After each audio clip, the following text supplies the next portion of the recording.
Assalamualaikum warahmatullahi wabarakatuh. Salam dan bahagia Bapak Ibu dimanapun berada.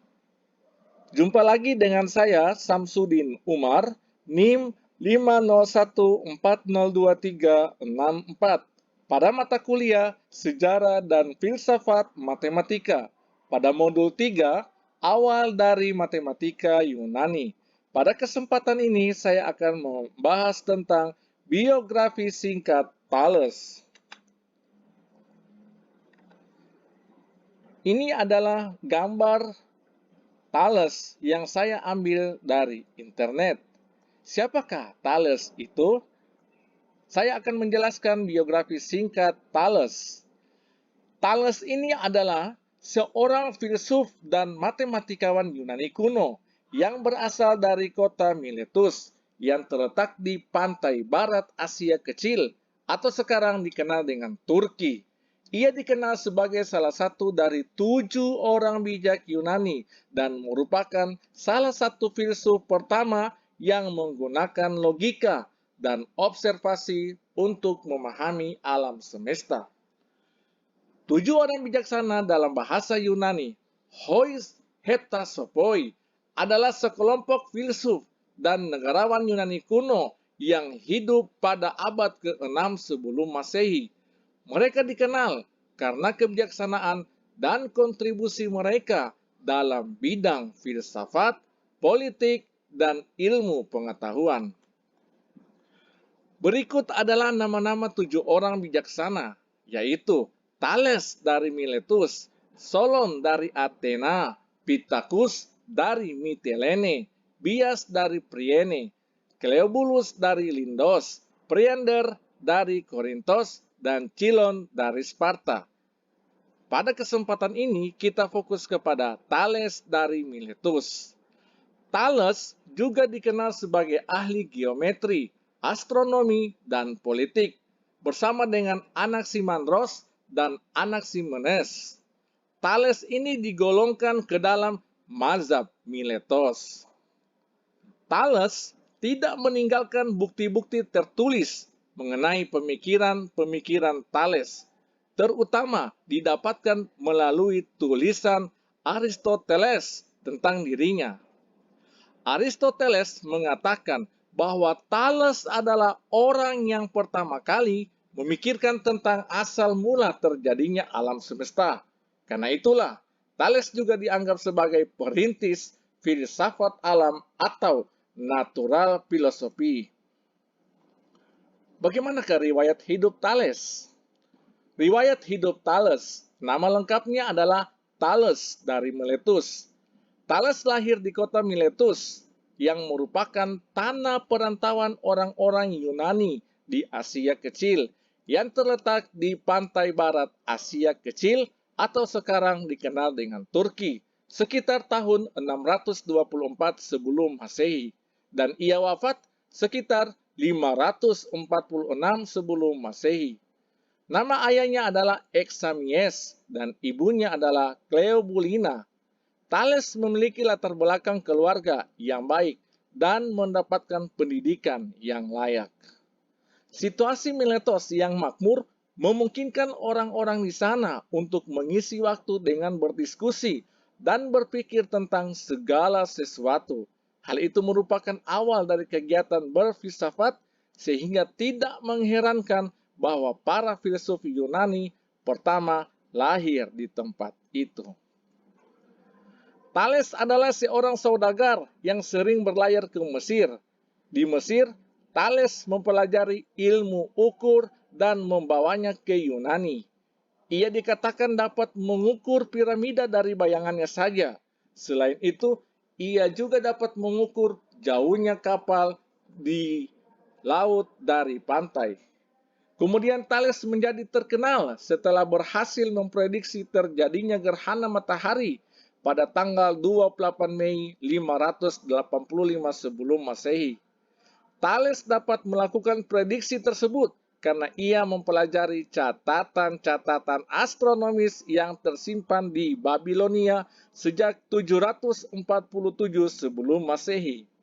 Di dalam bidang politik, Thales pernah menjadi penasihat militer dan teknik dari Raja Croesus di Lydia. Selain itu, ia juga pernah menjadi penasihat politik bagi 12 kota Lona. Pemikiran Thales. Apakah pemikiran Thales?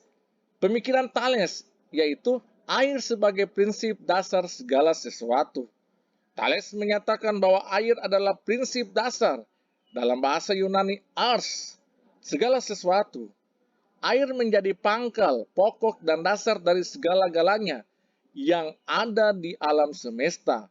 Berkat kekuatan dan daya kreatifnya sendiri, tanpa ada sebab-sebab di luar dirinya, air mampu tampil di dalam segala bentuk, bersifat mantap dan tak terbinasakan. Menurut Thales, air sebagai sumber kehidupan.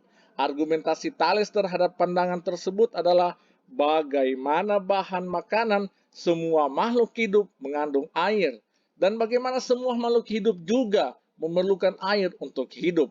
Selain itu, air adalah zat yang dapat berubah-ubah bentuknya, padat, cair, dan gas, tanpa menjadi berkurang.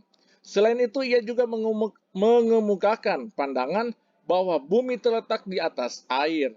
Bumi dipandang sebagai bahan yang satu kali keluar dari laut dan kemudian terapung-apung di atasnya. Sehingga dari pemikiran Thales tentang air sebagai dasar segala sesuatu memiliki beberapa implikasi yang signifikan. Yang pertama, monisme. Thales percaya bahwa air adalah satu-satunya substansi yang mendasari semua benda dan fenomena di alam semesta yang merupakan contoh dari monisme, yaitu pandangan bahwa hanya ada satu substansi atau prinsip dasar di dunia. Yang kedua, naturalisme. Thales juga percaya bahwa alam semesta dapat dijelaskan secara alami tanpa perlu campur tangan dewa-dewa atau kekuatan supernatural. Yang ketiga, pengaruh pada filsafat barat. Pemikiran Thales tentang air sebagai dasar segala sesuatu telah mempengaruhi perkembangan filsafat barat, terutama pada filsafat Yunani kuno dan filsafat modern. Kemudian apalagi pandangan Thales, yaitu pandangan Thales tentang jiwa. Thales berpendapat bahwa segala sesuatu di jagat raya memiliki jiwa. Jiwa tidak hanya terdapat di alam benda hidup, tetapi juga benda mati. Teori tentang materi yang berjiwa ini disebut hilezoisme. Argumentasi Thales didasarkan pada magnet yang dikatakan memiliki jiwa raga karena mampu menggerakkan besi. Jiwa sebagai prinsip gerak. Thales percaya bahwa jiwa dalam bahasa Yunani, physe, adalah prinsip gerak yang ada dalam semua benda hidup. Ia menganggap jiwa sebagai sumber kehidupan dan gerakan yang memungkinkan makhluk hidup untuk bergerak dan berfungsi. Kemudian yang kedua, jiwa sebagai substansi yang tak terlihat.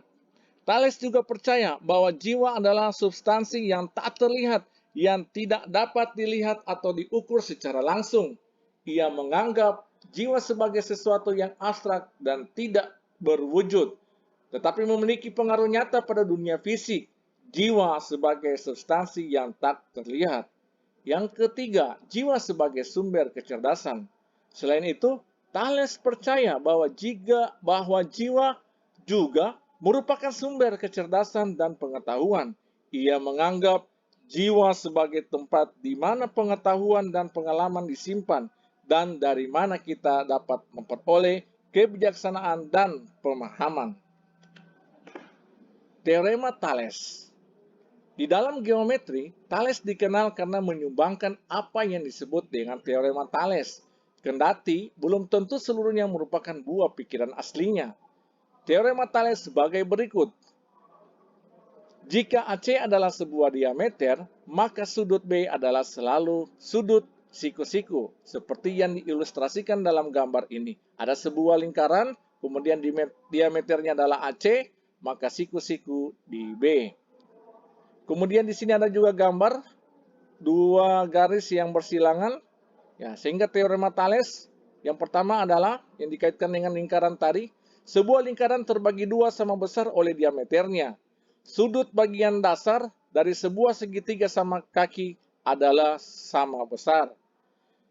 Jika ada dua garis lurus bersilangan, maka besar kedua sudut yang saling berlawanan akan sama. Kemudian, sudut yang terdapat di dalam setengah lingkaran adalah sudut siku-siku. Berikutnya, sebuah segitiga terbentuk bila bagian dasarnya serta sudut-sudut yang bersinggungan dengan bagian dasar tersebut telah ditentukan. Kemudian bagaimana pandangan politik? Berdasarkan catatan Herodotus, Thales pernah memberikan nasihat kepada orang-orang Ionia yang sedang terancam oleh serangan dari kerajaan Persia pada pertengahan abad ke-6 sebelum Masehi. Thales menyarankan orang-orang Ionia untuk membentuk pusat pemerintahan dan administrasi bersama di kota Teos yang memiliki posisi sentral di seluruh Ionia. Di dalam sistem tersebut, kota-kota lain di Ionia dapat dianggap seperti distrik dari keseluruhan sistem pemerintahan Ionia. Dengan demikian, Ionia telah menjadi sebuah polis yang bersatu dan tersentralisasi. Itulah biografi singkat tentang Thales. Saya akhiri, sekian dan terima kasih. Assalamualaikum warahmatullahi wabarakatuh.